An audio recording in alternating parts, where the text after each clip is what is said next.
Good morning students, स्वागत है आपका मॉडल गेम स्कूल की ऑनलाइन लेक्चर सीरीज़ में। स्टूडेंट्स, लास्ट हमने 16.5 स्टार्ट की थी, उसके स्टूडेंट्स हमने 6 क्वेश्चन तक कर लिए थे। तो देखिए स्टूडेंट्स, आज का लेक्चर स्टार्ट करते हैं। तो स्टूडेंट्स, जो क्वेश्चन नंबर हमारा 7th है और 8th जो क्वेश्चन है, दोनों एक जैसे क्वेश्चन हैं। हम 8th क्वेश्चन करते हैं। 8th क्वेश्चन में क्या है, one number is drawn from 1 to 100। हमारे पास नंबर है 100 तक।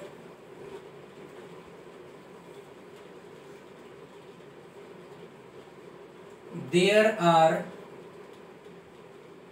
Number from 1 to 100 equal to 100 numbers हैं, और find the one number is chosen, एक नंबर चूज किया जाता है। Find the probability that it is either divisible by 4 और 6। एक नंबर जो चूज किया गया वो या तो 4 से डिविजिबल हो या 6 से डिविजिबल हो। Then let event A the chosen number is divisible by 4, or event B the chosen number is divisible by 6। इसने बोला एक नंबर चूज किया जाता है, क्या प्रोबेबिलिटी होगी कि वो 4 से डिविजिबल होगा और 6 से डिविजिबल होगा। तो बीच में और लगा है, तो हमने 4 से पहले वाले को और से पहले वाले को यानी डिविजिबल बाय 4 इसको ए इवेंट लेट किया, और डिविजिबल बाय 6 इसको हमने बी इवेंट लेट किया। अब हम देखते हैं कि ऐसे कितने नंबर हैं जो 4 से डिविजिबल हैं। 1 से लेके 100 तक ऐसे कितने नंबर हैं जो 4 से डिविजिबल हैं। तो ए के सामने जो केस बनेंगे वो कौन से बनेंगे, द नंबर डिविजिबल बाय 4।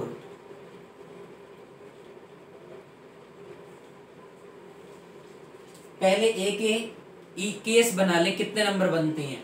तो 4 से डिविजिबल यानी 4, 8, 12।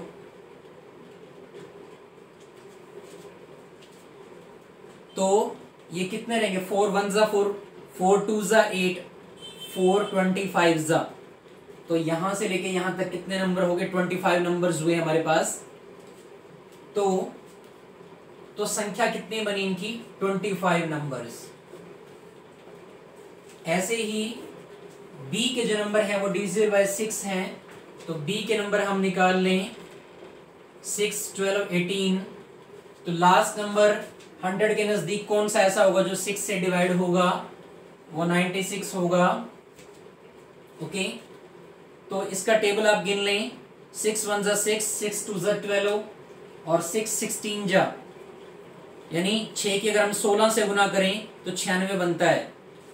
तो 6 कम 6, 6 दूनी 12, 6 की 16 से गुना करें तो 96 बनता है, यानी 16 संख्याएं हैं यहां से लेके यहां तक। तो 16 नंबर्स। ओके, अब एक इंपॉर्टेंट बात आती है, जब हम दोनों में कॉमन निकालेंगे तो ऐसे कौन से नंबर होंगे जो 4 से डिविजिबल होंगे और 6 से डिविजिबल होंगे। तो 4 से डिविजिबल और 6 से डिविजिबल, दोनों से डिविजिबल निकालने के लिए आप उनका एलसीएम ले लें। 4 और 6 का एलसीएम कितना बनेगा, 12 बनेगा। तो जो नंबर 12 से डिवाइड हो जाएंगे वो 4 से भी होंगे और 6 से भी होंगे। ओके स्टूडेंट्स, जब हम 4 और 6 दोनों से डिविजिबल निकालना चाहते हैं तो हम 4 और 6 का एलसीएम लेंगे, वो कितना बना, 12। तो हम 12 से डिवाइड होने वाले नंबर निकाल लेंगे, वो किससे होंगे, वो 4 से भी हो जाएंगे और 6 से भी डिविजिबल हो जाएंगे। The number divisible by 4 and 6, the number divisible by both 4 and 6, ये कितने बने, ये दोनों का एलसीएम कितना, 12। 12 का टेबल काउंट कर लें,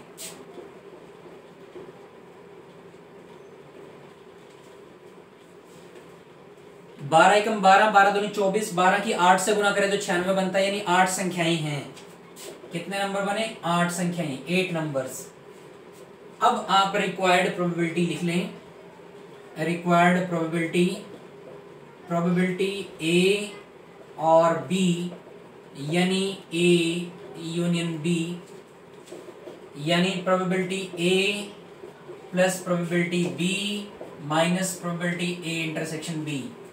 अब आप ए की प्रोबेबिलिटी निकालें। कितनी संख्याएं थी? 25 संख्याएं थी, तो प्रोबेबिलिटी बनेगी 25 बाय में टोटल संख्याएं कितनी थी हमारे पास? 100 प्लस प्रोबेबिलिटी बी की प्रोबेबिलिटी कैसे निकालें? बी के अंदर 16 संख्याएं हैं, प्रोबेबिलिटी कितनी बनेगी? 16 बाय में 100, 16 बाय में 100 माइनस दोनों की कॉमन संख्याएं कितनी है? 8, 8 बाय में 100। इनको सॉल्व कर लें, एलसीएम एक जैसा रहेगा, बाकी आपका आंसर हो जाएगा। Okay students,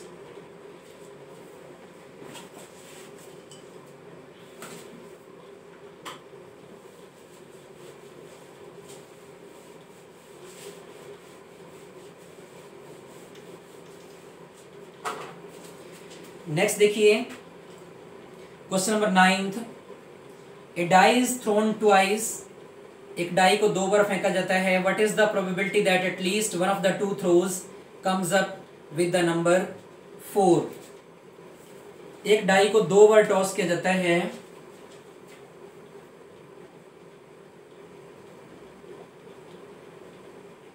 the die is tossed twice, then total possible outcomes 6 into 6 36 total possible outcomes। अब इसने बोला है कि what is the probability that at least one of the 2 throws, कम से कम दोनों में से किसी एक डाई पर 4 आए। तो एक इवेंट लेट कर लें, at least one of the 2 dice shows the number 4। किसी एक डाई पे, कम से कम किसी एक डाई पे तो 4 आए, यानी एक से ज्यादा बार भी 4 आ सकता है। इसने एटलीस्ट यूज किया है, कम से कम एक बार तो 4 आना चाहिए, एक से ज्यादा बार भी 4 आ सकता है। तो हम डाई फेंक कितनी बार रहे हैं? 2 बार। The die is tossed twice, हम 2 बार फेंक रहे हैं, तो 4 2 बार आ सकता है ज्यादा से ज्यादा। तो हो सकता है पहली बारी में 4, 4-1, 4-2, 4-3, 4-4, 4-5, 4-6। अब अगर पीछे 4 लें, 1-4, 2-4, 3-4, 4-4 तो हम पहले ले ही चुके हैं, तो हम लेंगे 5-4 और 6-4। अब इसकी प्रोबेबिलिटी निकाल दें। कितने केस बनेंगे? ये 11 केस बनेंगे। Okay students, 11/36। नेक्स्ट क्वेश्चन देखें 10th। A coin and a die are thrown. 10th question करेंगे अब हम।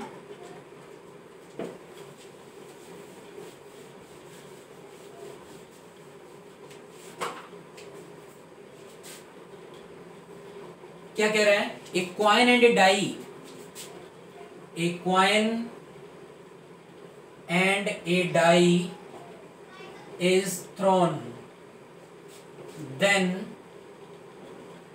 Total outcomes.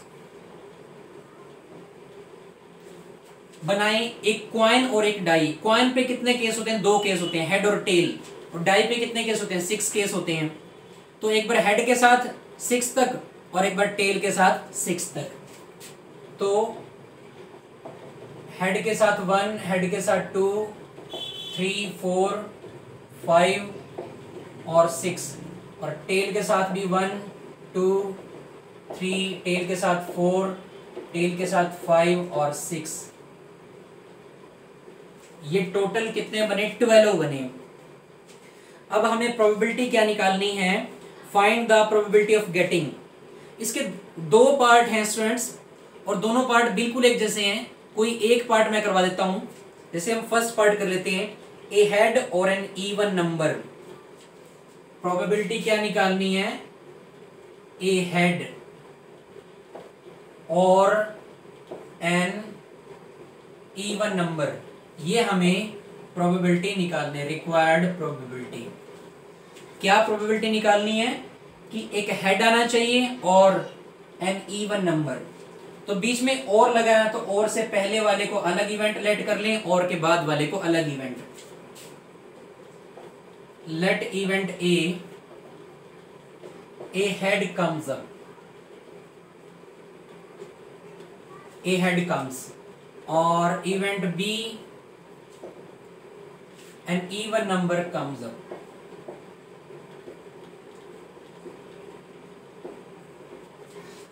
हमने दो अलग अलग इवेंट माने। अब देखें, अब ए की प्रोबेबिलिटी निकाल दें। हेड आना चाहिए, हेड कितने केस में आ रहा है, 6 केस में आ रहा है, तो प्रोबेबिलिटी बनेगी 6/12। ओके स्टूडेंट्स, अब निकाल दें बी की प्रोबेबिलिटी। बी क्या कहता है, even number comes up, even number.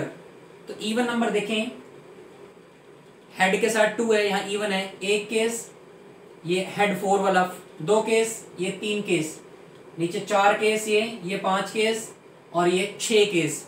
जहां जहां इवन नंबर लिखे हुए हैं ये 6 केस बने। तो बी की प्रोबेबिलिटी कितनी बनी, 6/12। अब दोनों में अगर कॉमन है तो वो देखें, दोनों में अगर कॉमन है तो वो देखें। कॉमन कैसे पता लगेगा, भी हेड भी होना चाहिए और इवन नंबर भी होना चाहिए। तो देखिए हेड भी हो और इवन भी हो, देखो हेड भी है इवन भी है 2, ये हेड 4 और हेड भी है इवन भी 6। तो 3 केस ऐसे हैं, 3 केस ऐसे हैं जो दोनों में कॉमन हैं। तो प्रोबेबिलिटी कितनी बनी, 3/12। अब आप इजीली निकाल सकते हैं required probability, probability A union B, probability A plus probability B minus A intersection B. 6 और 6 12, 12 माइनस 3 9, 9/12, 3/4। ओके स्टूडेंट्स, जो इसका सेकंड पार्ट है वो भी इसी की तरह है, बिल्कुल सेम। तो आगे देखें question number 11।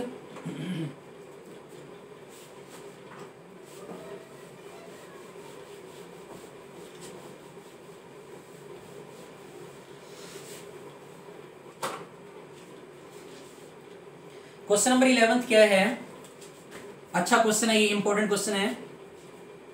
2 dice are thrown together, what is the probability that the sum on the numbers। 2 dice को थ्रो किया जाता है, 2 डाइस को थ्रो करने के बाद जो दोनों डाइस का सम बना, जो दोनों डाइस का सम बनेगा इज डिविजिबल बाय 3 और 4। ध्यान से सुने, 2 डाइस को थ्रो किया गया और दोनों डाइस पे जो नंबर आया उनका सम किससे डिविजिबल होना चाहिए, 3 और 4।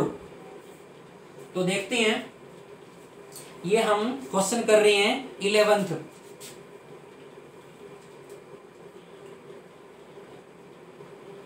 Two dice are thrown once, then total possible outcomes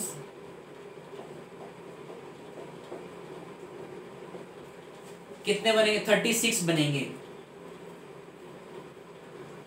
अब इसने ये बोला है कि दोनों डाइस का जो सम बनेगा वो सम या तो 3 से डिविजिबल होना चाहिए या 4 से डिविजिबल होना चाहिए। तो दोनों डाइस का सम हम एक बार लिख सकते हैं, the sum of the 2 dice can be. 2 dice का सम क्या बन सकता है, कहां से स्टार्टिंग होगी उसकी, जब पहली डाई पे भी 1 आ जाए, दूसरी पे भी 1 आ जाए, दोनों का सम कितना बनेगा, 2। दोनों का सम कितना बनेगा, 2। फिर सम कितना बन सकता है, सम 3 भी बन सकता है, सम 4 बन सकता है, 5 6 7 8 9 10, 11 और 12। सबसे जो ज्यादा सम है वो कितना बन सकता है? 12। जब पहली डाई पे भी 6 आ जाए और दूसरी पे भी मैक्सिमम नंबर 6 आ जाए तो दोनों मैक्सिमम यानी 6 और 6 का जो सम बनेगा वो कितना हो जाएगा? 12 हो जाएगा मैक्सिमम सम। अब ये तो हमने पढ़ा कि दोनों डाइस का सम कितना कितना बन सकता है। अब इसमें से वो क्या मांग रहा है? इसमें से कहता है कि जो सम बनना चाहिए वो किससे डिविजिबल होना चाहिए? 3 और 4 से डिविजिबल होना चाहिए। तो the sum is divisible by 3 और 4। 3 और 4। तो और से पहले वाले को ए इवेंट लेट कर लेते हैं। Let event A. The sum is divisible by 3। जो ये सम है ये सम 3 से डिविजिबल होना चाहिए। यानी सम क्या क्या बनना चाहिए? द सम कैन बी 3 से डिविजिबल कौन से होंगे? 3, 6, 9 एंड 12। ओके स्टूडेंट्स, इसका केस बनाने हो तो केस बना लें अभी इसके साथ ही। केस बना लें, दोनों डाइस का सम 3 बनना चाहिए। तो 1 से स्टार्ट करें। पहले 1 के साथ क्या लगाएं कि 3 बन जाए? 2 के साथ क्या लगाएं? और 3 के साथ 0 नहीं लगा सकते। सम बन गया 3। सम बनाना है 6। सम 6 1 के साथ लगाओ 5, 2 के साथ लगाएं 4, 3 के साथ 3, 4 के साथ 2, 5 के साथ 1। सम 9 बनाओ। सम 9 बनाने के लिए 3 से स्टार्ट करना पड़ेगा। 3 के साथ क्या लगाओगे? 6, 4 के साथ 5, 5 के साथ 4 और 6 के साथ 3। अब सम क्या बनाना है? 12 बनाना है। तो 12 का एक ही केस होगा 6 और 6। अब इसकी प्रोबेबिलिटी निकाल दें। कितने केस बने? 1, 2, 3, 4, 5, 6, 7, 8, 9, 10, 11, 12। तो कितनी प्रोबेबिलिटी बनी? 12/36। 3 और 3 6, 7, 8, 9, 10, 11, 12 केस बने ये। अब हम लिखेंगे 4 से डिविजिबल। Divisible by 4। इसको अलग इवेंट मानेंगे। Let event B divisible by 4। अब डिविजिबल बाय 4 देखें। 4 से डिविजिबल दोनों का जो सम बनेगा वो 4 से डिविजिबल होना चाहिए। यहां देखना पड़ेगा 4 से डिविजिबल कौन कौन सा सम बन सकता है? 4, 8 और 12। दैट इज 4, 8 और 12। अब बनाए दोनों का सम 4 बनना चाहिए। 1 के साथ क्या लगाएं? 3, 2 के साथ क्या लगाएं? 2, 3 के साथ क्या लगाएं? 1। सम 8 बनाएं। सम 8 तो 2 के साथ क्या लगाना पड़ेगा? 6। 1 से स्टार्ट नहीं हो सकता, 2 से स्टार्ट होगा। 3 के साथ क्या लगाएं? 5, 4 के साथ 4, 5 के साथ 3 और 6 के साथ 2। सम 12 बनाएं। सम 12 का एक ही केस होगा 6, 6। इसकी प्रोबेबिलिटी निकाल दें। Probability B. कितने केस बने? 1, 2, 3, 4, 5, 6, 7, 8 और 9। 9/36। ओके, ये बने केस। अब हमें देखना है दोनों में कॉमन। दोनों में कॉमन देखें। यहां कितना आ रहा है? 3, 6, 9, 12। यहां कितना आ रहा है? 4, 8, 12। तो सिर्फ 12 ही ऐसा है 12 जो दोनों में कॉमन है। तो डिविजिबल बाय 12 का केस लिख दें। डिविजिबल बाय 12 एक ही केस बनेगा। ये आ जाएगा दोनों का कॉमन, दोनों की इंटरसेक्शन। यहां इसकी प्रोबेबिलिटी निकाल दें। Probability A intersection B 1/36। Okay students, आगे आपका फॉर्मूला डाल लें। Probability A plus probability B minus probability A intersection B. तो ये कितना बनेगा 12 और 9 21, 21 माइनस में 1 करोगे तो 20, 20/36 ये आंसर आ जाएगा आपका। ओके स्टूडेंट्स, आगे देखें।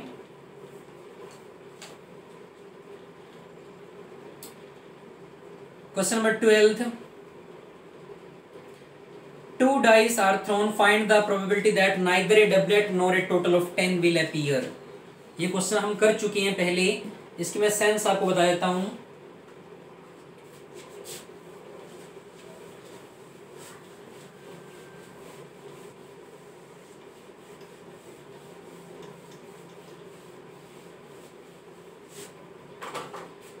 Two dice are thrown,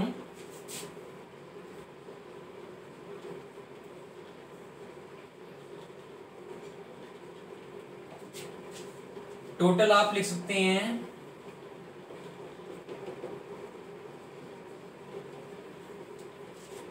total outcome 6 × 6 36। हमें फाइंड आउट क्या करना है, find the probability that neither A doublet nor a total of 9 nor a total of 10, neither A doublet required probability, neither a doublet nor a total of 10। ध्यान से देखें, neither a doublet यानी a not, neither a doublet a not nor intersection a not intersection ये total of 10, B not A not intersection B not. तो यहां neither लगा है, यहां नोट लगा है, तो हम ए को मान लेंगे डबलेट के लिए, ठीक है। Let event A, there is a doublet,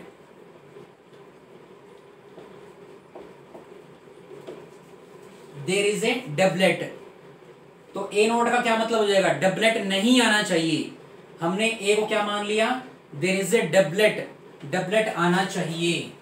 तो ए के केस बना दें 1 1 2 2 3 3 4 4 5 5 और 6 6। ये तो बनी ए की प्रोबेबिलिटी, ये तो बनी ए की प्रोबेबिलिटी। अब बी किसको लेट करोगे, टोटल ऑफ 10 को लेट करोगे, B event B, a total of 10। तो बी के केस बनाए 4 6 5 5 6 4। बी की प्रोबेबिलिटी निकाल दें, बी की प्रोबेबिलिटी क्या बनेगी 3/36।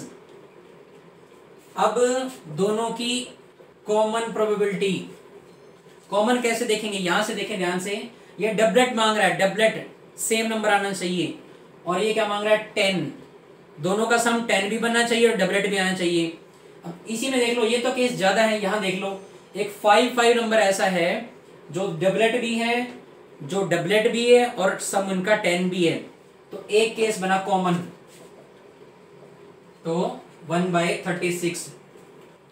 अब इस क्वेश्चन में ध्यान से देखें, निकालना क्या है, इस क्वेश्चन में निकालना है required probability A not and B not, A not and B not. इसका फॉर्मूला क्या बताया था आपको कि बीच का साइन चेंज करके आप इकट्ठा नोट लगाएं। और नोट वाली प्रोबेबिलिटी कैसे निकालते हैं, 1 minus probability A union B, और इसका फॉर्मूला डाल दें, ए यूनियन बी का probability A plus probability B minus A intersection B. तो जब आप ये डालेंगे तो 6/36 प्लस 3/36 माइनस 1/36। तो ये आपका आंसर आ जाएगा 6 + 3 9, 9 - 1 8, 8/36। ये एलसीएम लेके काट दें, आंसर आ जाएगा। ओके स्टूडेंट्स, अब हम करते हैं last question.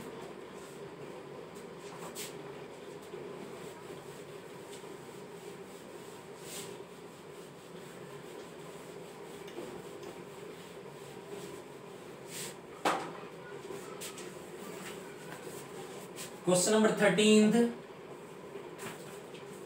A drawer contain 50 bolts and 150 nuts. कोई ड्रॉर है, कोई दराज है, उसके क्या है, उसके अंदर क्या पड़ा है, 50 बोल्ट्स एंड 150 नट्स। देखिए बोल्ट किसे कहते हैं, बोल्ट जो गोल गोल ये जो चूड़ी कसी जाती है, ये जो बोल्ट बोलते हैं, डिबरी बोल देते हैं। और 150 नट्स हैं, लंबा नट्स, नट के ऊपर वो गोल गोल चढ़ाते हैं। तो 50 तो हमारे पास बोल्ट हैं,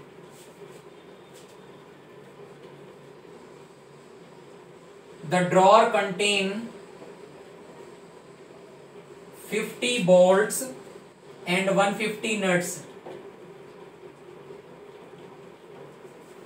50 बोल्ट हैं, 150 नट्स हैं। Half of the bolts and half of the nuts are rusted. आधे बोल्ट और आधे नट जो है रस्टेड है, खराब हो चुके हैं। अब रस्टेड बोल्ट बना लें, कितने बनेंगे, 50 का हाफ। आधे बोल्ट खराब हो चुके हैं और आधे नट खराब हो चुके हैं, इसका हाफ 75। ये खराब हो चुके हैं। ओके स्टूडेंट्स, अब हमें प्रोबेबिलिटी क्या निकालनी है, one item is chosen and what is the probability that it is rusted और it is a bolt.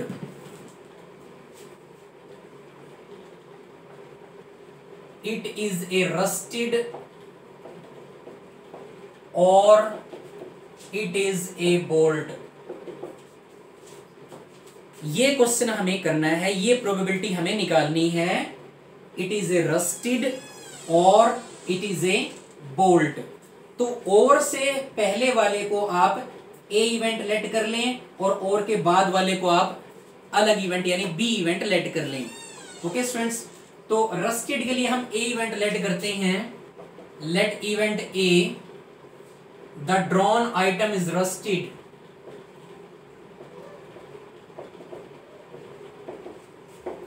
The drawn item is rusted. और इवेंट बी क्या लेट करते हैं, the drawn item is a bolt. The item is a bolt. The drawn item, जो हमने item निकाली वो क्या होगी, वो बोल्ट होगी। जो आइटम हमने निकाली वो क्या होगी, बोल्ट होगी।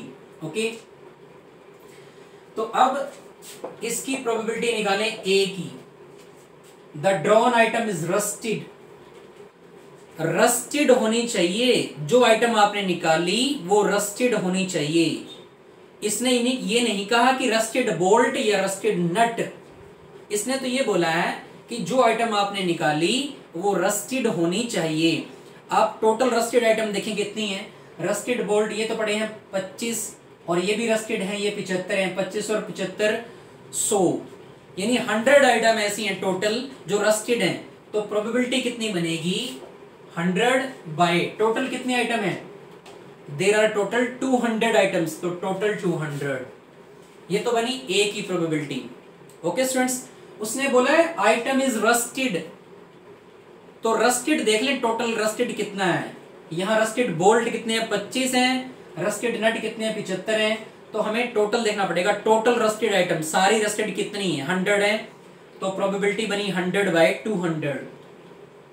अब बोल्ट की प्रोबेबिलिटी निकालें, probability B, the drawn item is bolt. Bolt देखें कितने हैं, आपके पास बोल्ट हैं 50, देयर आर 50 बोल्ट। तो प्रोबेबिलिटी कितनी बनेगी, 50 बाय 200। अब हम निकालेंगे दोनों की कॉमन प्रोबेबिलिटी, दोनों की कॉमन प्रोबेबिलिटी। अब कॉमन देखो, यहां क्या लिखा है, रस्टेड। और यहाँ क्या लिखा है, बोल्ट लिखा है। तो दोनों में कॉमन, यानी रस्टेड भी होना चाहिए और बोल्ट भी होना चाहिए, रस्टेड भी होना चाहिए और बोल्ट भी होना चाहिए। तो देखें यहां से रस्टेड बोल्ट कितने हैं, रस्टेड बोल्ट कितने हैं, 25। तो इसकी प्रोबेबिलिटी कितनी बनी, 25 बाय में 100। अब आप रिक्वायर्ड प्रोबेबिलिटी लिख सकते हैं, रिक्वायर्ड प्रोबेबिलिटी, प्रोबेबिलिटी ए और बी, यानी ए यूनियन बी।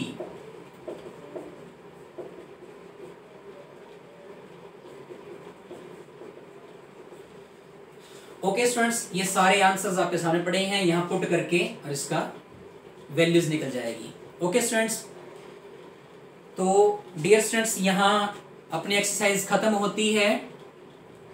किसी किसी के मैथ में कोई एक दो क्वेश्चन एक्स्ट्रा हो सकते हैं, तो वो हम क्लास में डिस्कस कर लेंगे। जैसे हमारी स्कूल ओपन होंगे, क्लासेस लगेंगी, तो जिसके कोई डाउट्स रह जाएंगे या जिसके मैथ्स में कुछ इंपॉर्टेंट क्वेश्चन एक्स्ट्रा होंगे, तो वो हम क्लास में कर सकते हैं।